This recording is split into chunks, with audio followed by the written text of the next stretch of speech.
네, 전도서입니다. 전도서 구약의 파노라마 18번째 전도서. 전도서는 우리가 딱 이제 이게 전도서 읽어보신 분들은 알지만 헛되다라는 말이 제일 먼저 나오잖아요. 헛되고 무가치하고 그런 말이죠. 도대체 어떻게 무가치한지, 뭐가 무가치한지, 인생 자체가 무가치한 건지 그런 것이 아닌지 한번 성경 말씀을 통해서 살펴보고자 합니다. 여러분 먼저 전도서라는 책 제목부터 한번 좀 인식을 해보세요. 전도서가 뭐죠? 전도하는 거, 프리치, 그렇죠? 복음 전파. 우리가 보통 전도란 말 잘 안 쓰잖아요. 사실 전도란 말 되게 좋은 말입니다. 저는 쓰기를 권장합니다. 많은 분들이 전도라는 말과 구령이라는 말을 구분해가지고, 구령은 사람을 이제 죄인을 이끄는 거고, 생명으로 이끄는 게 구령이고, 전도는 사람들을 교회에 데리다 앉히는 거다, 이렇게 생각하는데, 이거는 전도란 말에 대해서 상당히 잘못 알고 있는 편견이에요. 실제로 많은 교회들에서 전도한답시고 복음은 전하지 않고 교회 확장만 하는 경우가 많다 보니까 그렇게 오해가 된 것 같지만, 사실 전도란 말은 되게 중요하고 올바른 표현이에요. 도를 전하는 거잖아요. 도가 뭐예요? 예수님이거든요. 진리거든요. 그래서 전도란 말은, 그러니까 직접적으로 그 사람을 영접 기도시켜서 복음 구원시켜서 이 하나님 자녀를 직접 만들지 못한다 하더라도 나로서는 복음을 전하면 그 자체로 역할을 한 거란 말입니다. 전도, 우리가 잘 쓰지 않지만 사실은 되게 좋은 표현이고 써야만 하는 표현이에요. 전도서, 그 전도서입니다. 전도하는 책이에요. 근데 전도란 말을 영어로 프리치라 그러는데 우리말로 전파라는 표현도 쓰고 설교라는 표현도 쓰죠. 자, 그 전도서예요. 여러분 영어로 이클레시에스티스라는 표현을 쓰는데 이 말은 에클레시아라는 말에서 나왔어요. 여러분 에클레시아라는 말 들어보셨죠? 에클레시아가 뭐예요? 교회, 그렇죠? 우리가 보통 신학적으로 교회라는 표현을 하지만 단어 뜻 자체는 회중, 모임, 집회 이런 말이에요.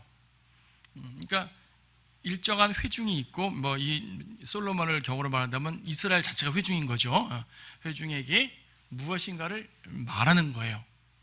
전도자거든요. 전도자를 영어로 표현한 프리처. 그래서 여러분 성경 본문에도 예루살렘에 있는 왕 다윗의 아들 전도자의 말씀이라 프리처란 말이에요.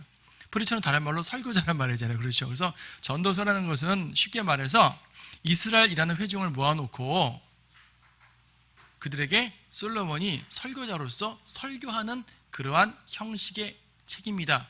뭐 직접적으로 몇 명을 모아놓고 했다는 그런 역사적 말이 아니라 그러한 형식이라는 얘기죠. 우리가 시가서라 그러잖아요. 욥기는 하나님의 능력을 논쟁의 형태로 설명하고 있고요. 시편은 하나님의 영광을 시적인 노래로서 선포하고 있고요. 그렇죠? 잠언은 하나님의 말씀의 지혜를 간결한 구절로서 우리에게 단편적으로 쭉 이제 그 메시지들을 주고 있고요. 전도서도 잠언과 비슷하게 단편적인 이제 이게 경구들이 많이 있긴 하지만은 이 내용 자체가 직접적으로 그러므로 너희는 이렇게 해야 된다라는 설교 쪽의 내용이란 말이에요. 그런 의미에서 시가서입니다. 솔로몬의 노래, 다음 시간에 볼 솔로몬의 노래는 이제 그 사랑의 이야기란 그러한 그 노래의 형태로 주어졌죠. 자, 다양한 형태로 주어졌어요. 선지서나 역사서나 모세오경에서 이러한 형태의 메시지가 없어요. 그러니까 형태로 말할 때 전도서는 바로 그렇게 설교하는 형태로 주어진 메시지가 전도서라는 책입니다. 그래서 이제 말한 것처럼 회중 앞에서 무엇인가를 설교하는 내용인데 1절에 금방 읽었던 것처럼 전도자 솔로몬이 설교하고 있는 거죠. 솔로몬이 말년에 쓴 책이 전도서랍니다. 솔로몬이 쓴 책이 3권. 물론 이제 더 많이 썼지만 성경에 있는 것은 잠언, 전도서, 솔로몬의 노래. 그 중에서 솔로몬의 노래는 젊을 때 썼다라고 보통 말해주고 있고요. 잠언은 그의 지혜가 가장 출중했던 중년기에 쓰여졌고, 전도서는 그 모든 지혜를 다 활용하고 보니 마지막에 이제 그 자기의 과거를 쫙 돌이켜 보면서 쓴 책이 전도서다, 이렇게 이해를 하시면 돼요.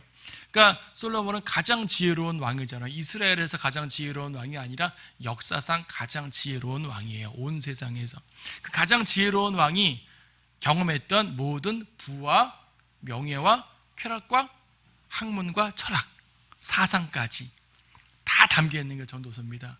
근데 그 갖고 있는 모든 경험의 결론이 뭐냐면 헛되다라는 거예요. 헛되다.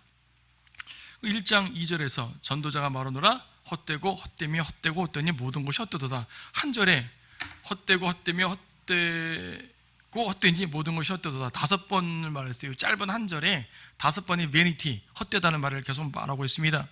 사람이 해 아래서 하는 그의 모든 수고가 에서 무슨 유익을 갖겠는가. 한 세대가 지나가고 또 다른 세대가 오나 땅은 영원히 남아있으며 또한 해도 뜨고 지며 그 떴던 자리를 급히 돌아간도다. 바람은 남으로 불다가 북으로 돌이키며 계속해서 돌며 돌다가 그 순환을 따라 다시 돌아가는도다. 순환, 살아봤자 그게 그거다 그 말입니다. 헛되다. 그래서 어떻게 말하면 전도서에서 보는 것은 결과적으로 허무주의를 말하는 것인가? 솔로몬은 말년에 허무주의자가 됐던 것인가? 그건 아닙니다. 그리고 우리가 지금 3절 4절 쭉 봤지만은 해는 뜨고 지고 또 떠오르고 강물은 가다가 또 다시 또 흐르고 이런 모든 것들이 순환 논리예요. 순환. 여러분 오늘날 뉴에이지 운동하는 분들은요 이 순환 체계에 대해서 아주 긍정적으로 생각을 해요. 사람은 죽잖아요. 근데 내 자녀를 통해 생명이 이어져 간다는 얘기예요. 자연의 섭리 자체가 돌고 돈다는 얘기죠. 순환, 서클. 그래서 이제 서클 오브 라이프라 그래가지고 생의 순환이다 이런 표현을 쓰는 것은 뉴에이지 운동가들을 주로 쓰거든요. 이들의 순환이라는 것은 생명의 무한한 반복이기 때문에 이거는 긍정적으로 표현하는 말이에요. 근데 솔로몬은 이 순환을 가리켜 긍정적으로 말하지 않고 헛되다라고 말하고 있죠. 헛되다. 그래서 그들의 생각과는 차원이 다른 거예요 지금. 같은 세상 철학을 말하는 것 같지만 사실은 그들과 다른 무엇인가를 말하고 있는 것을 봅니다. 자, 그러면 뭐가 헛된 것인가? 모든 게 다 헛되면 도대체 긍정적인 것은 없는가? 우리의 삶에 긍정적인 것은 없는가? 솔로몬이 말하는 무가치하다는 것은요 세상적인 삶이 무가치하다는 거예요. 그래서 여기 전도서에 넣어서 헛되다는 게 꽤 많이 나오는데 그 중에 7가지 정도로 추려봤어요. 첫 번째로 모든 수고들이 헛됩니다. 1장 14절에서 내가 하야에서 행하지는 모든 일들을 보았는데 보라 모든 것이 헛되며 영의 고통이라. 모든 게 헛되됩니다. 수고들이. 그렇죠? 근데 15절 보니까 구부러진 것을 반듯하게 할 수 없고 부족한 것은 세일 수도 없도다. 구부러진 것을 반듯하게 하려는 인간의 노력. 인간의 노력이라는 게 그래요. 구부러진 것을 피려고 합니다. 자꾸 도전을 하는 거죠. 하나님의 섭리에 반대해서 인간의 도전, 자연을 정복하고 우주를 정복하고 무엇인가를 하려는 꽤 많은 노력들. 그런데 그런 모든 노력들이 헛되다라고 말합니다. 굳이 하나님의 섭리에 직접적으로 반하는 것이 아니라 하더라도 수고 자체가 헛되다. 헛되다는 것을 말하고 있어요. 야망을 향해 나가는 모든 수고들이거든요. 여러분 사람들이 수고하는 건데 왜 수고합니까? 꿈이 있으니까 수고하죠. 그 꿈이 뭐예요? 야망이거든요. 내가 뭐가 되겠다. 물론 젊은이들이 야망을 갖는 것 자체가 잘못됐다는 말이 아니라 그런 야망의 결론이 헛된 수고로 끝난다면 소용이 없단 말이잖아요. 2장 18절 보게 되면 정녕 내가 해 아래서 했던 나의 모든 수고를 미워하였도다. 이는 내가 내 뒤에 있을 자에게 그것을 남겨두어야 하기 때문이다. 내가 향유하지 못해요. 남겨줘야 돼요. 근데 내가 남겨주는데 내가 남겨주는 그 사람이 19절 현명한 자일지 어리석은 자일지 누가 알냐.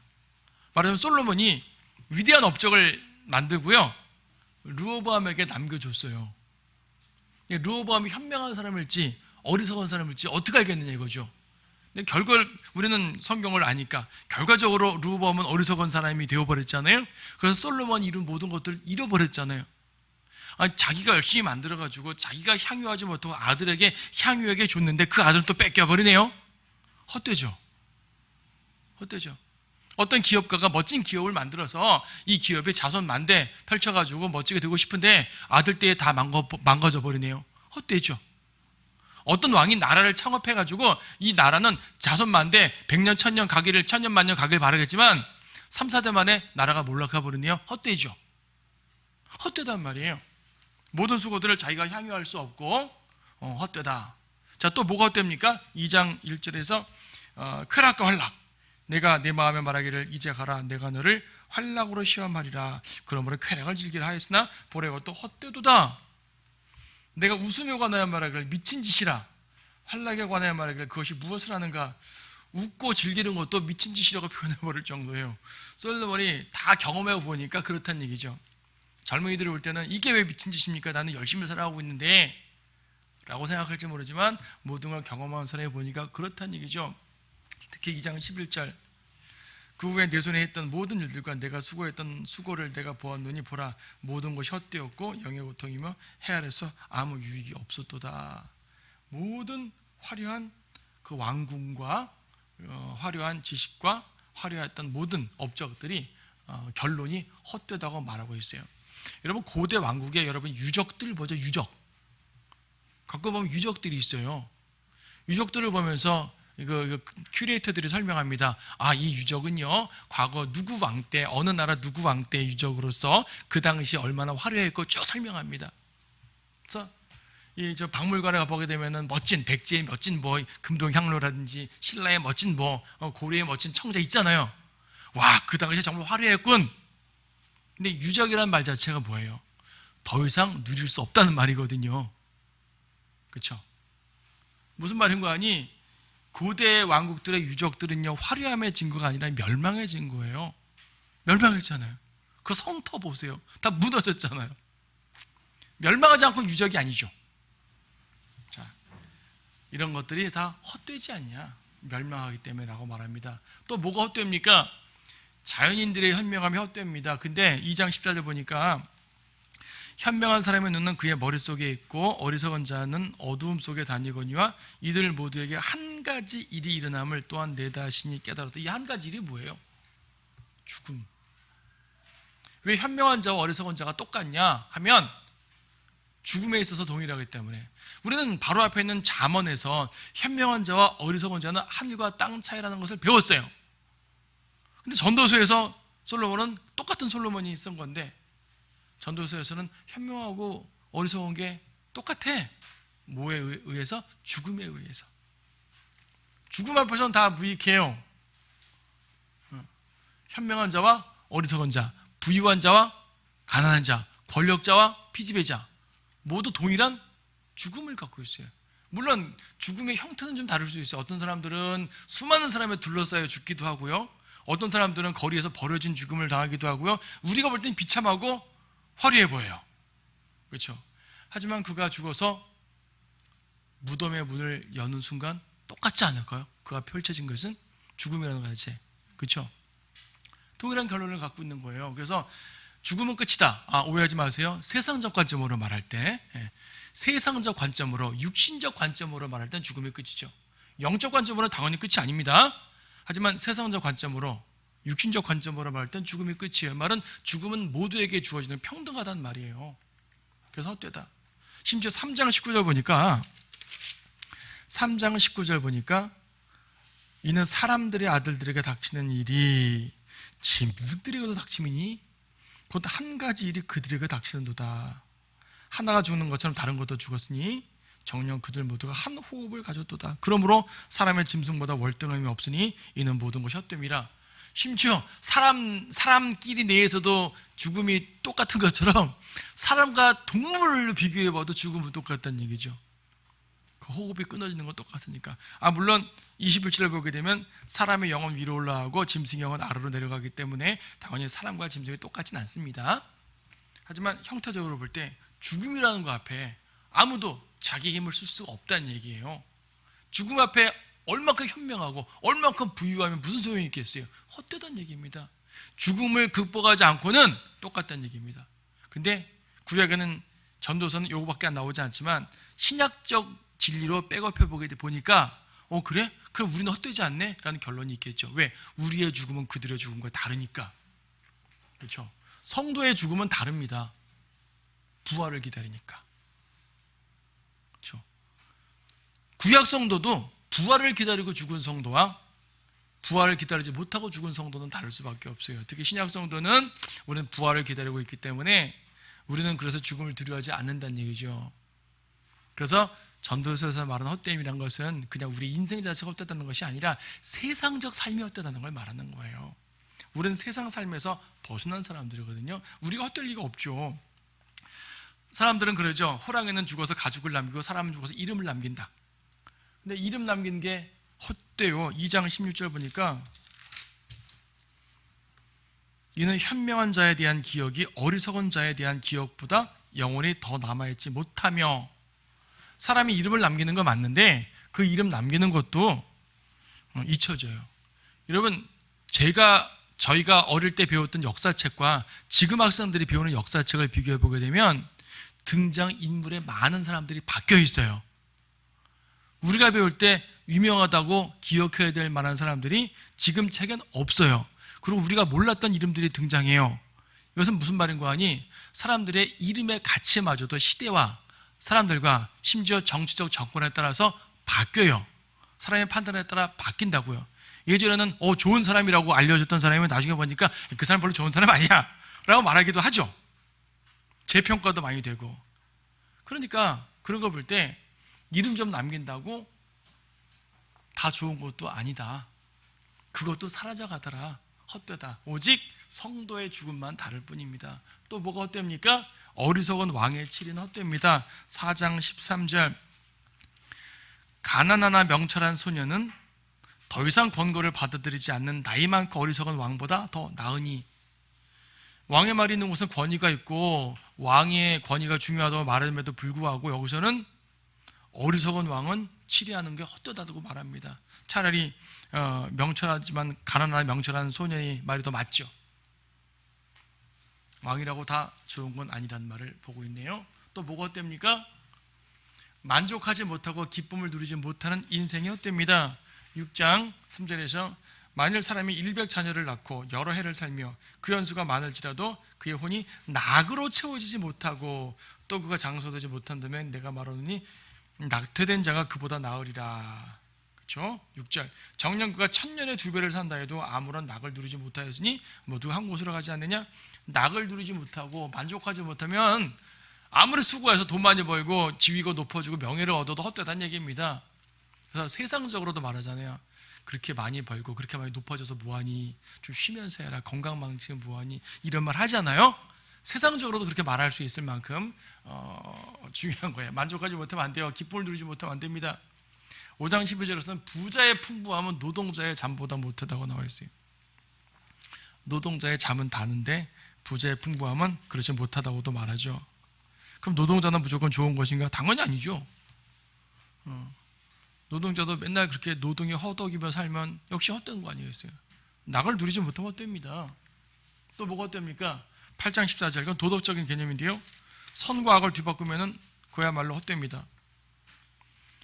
8장 14절, 세상을 생각지는 헛된 것이 있나니 곧 악인의 행위에 따라 당하는 의인들도 있고 의인의 행위에 따라 당하는 악인들도 있다는 것이라. 내가 말하노니 이것도 헛되도다. 재판에서 의인과 악인이 바뀌는 경우 종종 있지 않아요? 헛되죠. 헛되죠. 나는 의롭게 살았는데 악인처럼 취급당해서 인생의 결론을 맞이한다든지, 하여튼 선과 악이 뒤바뀌는 것. 이사야에서도 이런 부분은 강력하게 책망하셨는데 이건 헛된 일입니다.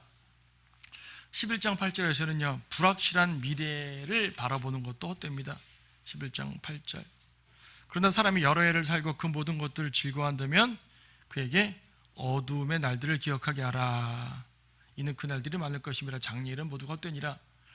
불확실한 미래를 바라보면서 소망을 품고 꿈을 키웁니다. 그 일대로 되지 않을 때 얼마나 좌절하고 그렇습니까? 젊은이들이 좌절하는 경우 종종 보게 되는데, 불확실한 미래. 성공하면 그나마 좀 낫지만 성공하지 못하면 정말로 좌절하게 되더라고요.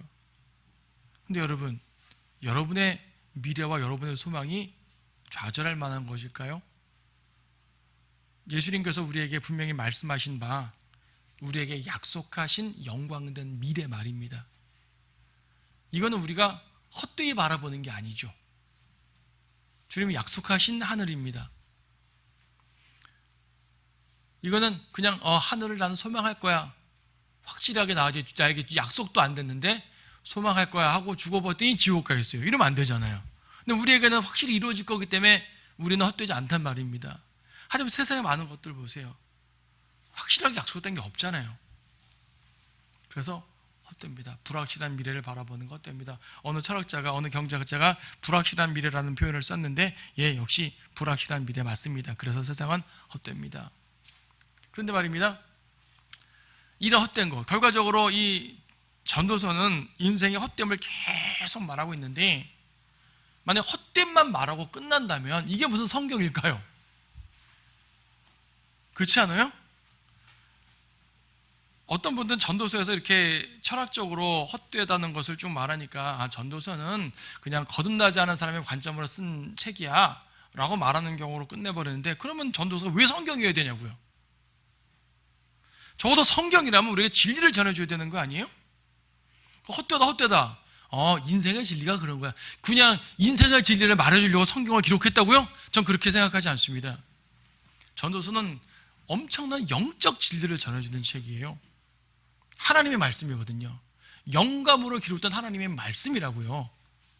그렇다면 우리에게 무엇인가를 전해주는데, 분명히 우리 성도들의 삶이 헛되다는 말이 아니라 세상적인 삶이 헛되다는 걸 말했다면 우리에게 무엇을 제시하고 있을까요? 전도서가 설교서라면 설교자, 그렇죠? 프리처. 설교서라면은 당연히 우리에게 무언가를 설교하실 텐데 그 설교가 뭐냐는 얘기죠.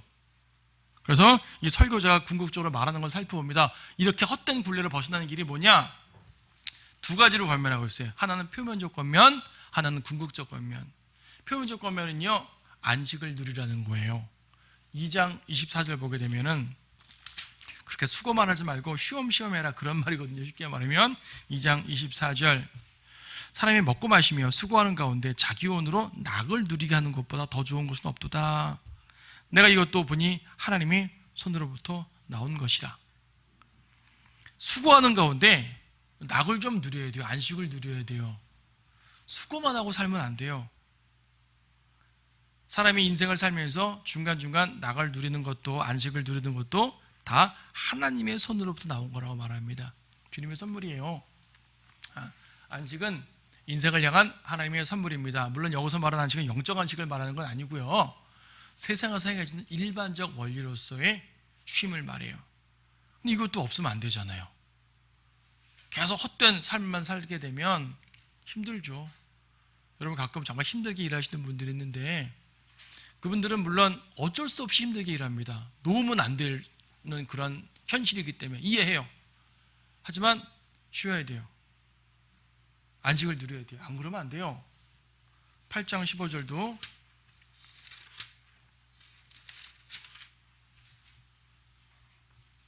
그리하여 나는 희락을 칭찬하느니, 차라리 희락을 칭찬한다는 얘기죠.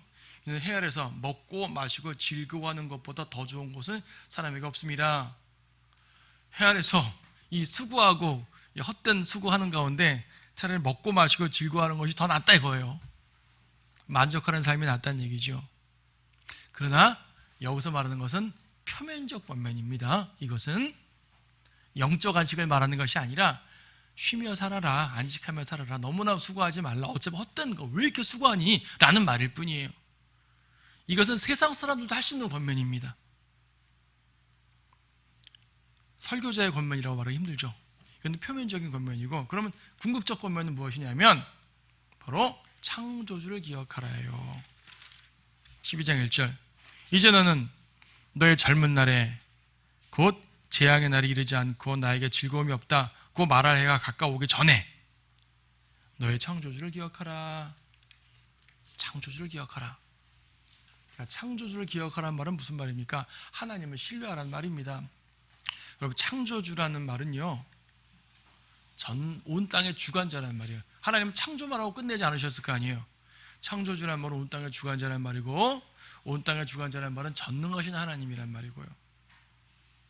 전능하신 하나님이란 말은 또한 우리의 보호자란 말입니다. 목자란 말입니다. 제가 자주 말씀드렸어요. 하나님은 전능하신데 그분의 전능하심으로 성도들을 보호하시는 분이에요. 그분의 전능하심으로 나는 힘세, 이렇게 자기를 드러내는 전능함이 아니라 성도들을 위해서 사용하시는 전능함이라는 얘기죠. 그 전능함으로 말미암아 성도들을 보호하시고 이끄시고 승리를 주시는 것이 그분의 전능하심. 히브리어로 엘샤다이 그러는데, 엘샤다이라는 말은요, 양육하는 품이라는 말이에요. 아버지가 양육하는 품으로 안고 젖먹이고 하는 그런 모습을 말하는 건데, 그래서 하나님은 그분의 전능하심을 반드시 성도들을 위해 사용하십니다. 그래서 전능하신 하나님은 다른 말로 목자라는 개념까지도 가지고 가는 거예요. 그러니까 창조주를 기억하라는 말은 단순하게 뭐 창조냐 진화냐 과학적 개념 이래서 창조주, 창조가 맞다 이런 학문적인 말이 아니라 창조주를 기억하는 말은 그분의 전능하심으로 우리를 보호하시니까 하나님을 신뢰하라 그 말입니다. 하나님을 신뢰하라는 말은 하나님을 두려워하라는 말이고 하나님을 믿으라는 말이죠. 쉽게 말해서. 자, 또 12장 12절에서 13절에서 뭐라 말씀하십니까? 전체 일의 결론을 들을지니 하나님을 두려워하고 그의 계명들을 지키라. 이것이 사람의 모든 의문이 이는 하나님께서 선이든 악이든 모든 행위와 모든 은밀한 것들을 심판하실 것입니다 라고 말씀하셔요. 하나님을 두려워하라라는 말은 심판주를 기억하는 말이에요. 창조주를 기억하라는 말은 하나님을 신뢰하라는 말이고, 심판주를 기억하라는 말은 하나님께 신실하게 행하라는 말이죠. 죄를 떠나고 하나님께 신실하게 행하라. 이것이요, 신약이나 구약이나 할 것 없이 모두가 동일하게 가르치는 하나님과의 기본 관계입니다. 구약에서도 하나님께 신실하게 행해야 되고 신약도 마찬가지예요. 뭐 교리적으로 구원의 방법은 구약과 신약이 다르죠. 교리적으로 이스라엘과 교회는 다릅니다. 하지만 원리적으로 말해서 믿는 성도들은 하나님을 신뢰하고 하나님께 신실하게 행해야 되는 거예요. 이것이 전도서가 말하는 궁극적 권면이에요. 그냥 단순하게 힘들게 사는 가운데 안식 좀 누리고 살아라는 말은 어차피 힘든 헛된 삶이니까 거기에 너무 집착하지 마라는 말일 뿐이고, 궁극적으로는 하나님께 나아감으로써 헛된 인생의 굴레를 벗어나서 궁극적으로 그분께 이르라는 그 말씀입니다. 이게 전도서가 말하는 핵심이에요. 자, 전도서의 설교를 한번 정리해 봐요. 이 설교자의 결론이 무엇일까요? 첫 번째로는 세상에 있는 것은 헛되다는 말입니다. 이거는 계속 1장부터 12장까지 봤던 표면적인 모습이었었어요. 헛되다. 뭐가 헛되냐? 하나님을 믿는 삶이 헛되냐? 아니요. 세상적 삶이 헛되다. 세상에 속해 있는 모든 것들 헛되다. 그러므로 결론적으로는 하늘을 소망하라. 물론 전도서에서 하늘을 소망하라는 말을 직접 나와 있는 건 아니에요. 이 말을 통해 우리가 얻을 수 있는 결론입니다. 이해하시겠죠? 전도서는 세상에 있는 것들은, 세상에 속한 것들은 헛되다고 말씀하고 있고, 그러므로 우리가 받을 교훈은 하늘을 소망하라는 말이에요.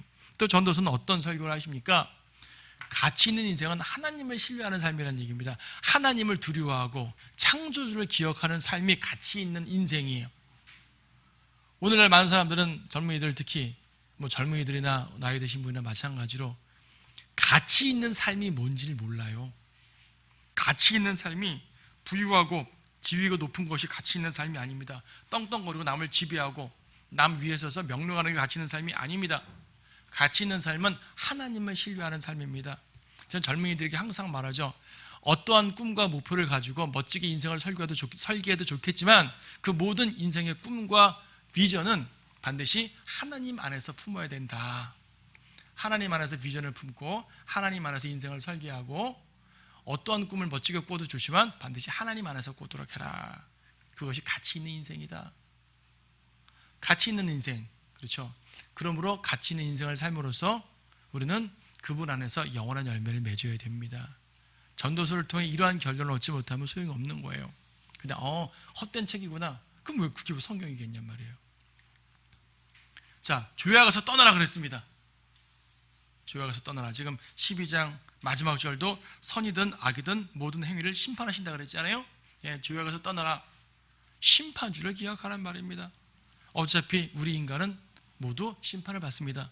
세상 죄인들은 100% 심판을 받겠고 우리는 그리스도의 심판을 받으니까 종류는 다르지만 어쨌든 주님께 판단을 받을 거 아니겠어요? 그렇죠? 그러므로 교회 가서 떠나야 됩니다. 성도들에게나 세상 사람들에게나 주님은 죄를 싫어하십니다. 그래서 죽음을 대비하라. 특히 12장에서는 다 읽지 않았지만 창조주를 기억하라라고 말한 내용은 뭐냐면, 재앙의 날을 이르기 전에 기억하라 이거예요. 나에게는 즐거움이 없다라고 말할 때가 오기 전에 기억하란 말이에요. 무슨 말입니까? 죽음이 오기 전에 기억하란 말이죠. 살아있는 동안 그분을 기억하란 말이에요. 전도서 12장은 죽음에 대한 언급을 쭉 말합니다. 해나 빛, 달이나 별들이 어두워지지 않을 때 그리하라 그러거든요.